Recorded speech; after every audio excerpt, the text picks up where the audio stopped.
Alright, good morning. As you can see, we're in a bathroom, and this is where there used to be this guy for the towel holder. Now these always get ripped out all the time. I can't even count how many of these I do.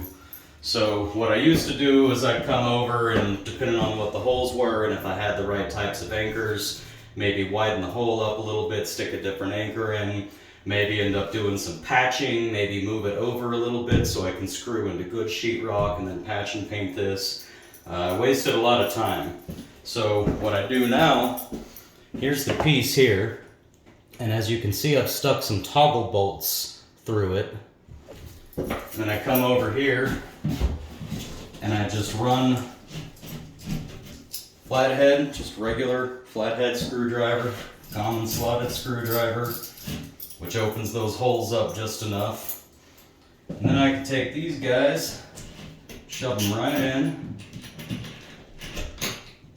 Now it doesn't matter how big these holes got worn out to. It doesn't matter, you know, obviously if there's nothing there to grab, there's nothing there to grab. But otherwise, I have to get this started. But otherwise, no matter how bad they jacked that hole up, you can typically stick these in and still find a good way to latch. And then the great thing with this is the next person can't really pull it out. I mean, I shouldn't say can't, because of course anybody can mess up anything if they try hard enough, but it's not very likely. And these toggle bolts will just save you so much time. Because like I said before, I might be patching or I might be going and looking for other special anchors. The way I do it now, I always have toggle bolts on hand. They're always ready to go. They're in my little bathroom kit. There we go, that one grabbed. Make sure we're perfectly lined up. And that one grabbed. And that sucker is there now. Worst case scenario, even the next handyman, he sees that you have toggle bolts.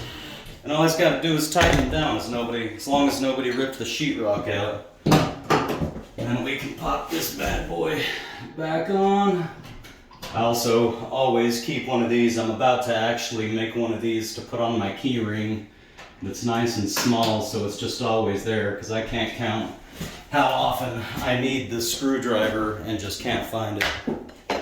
So there you go. That's a hack that saves me probably an hour every time I do these now.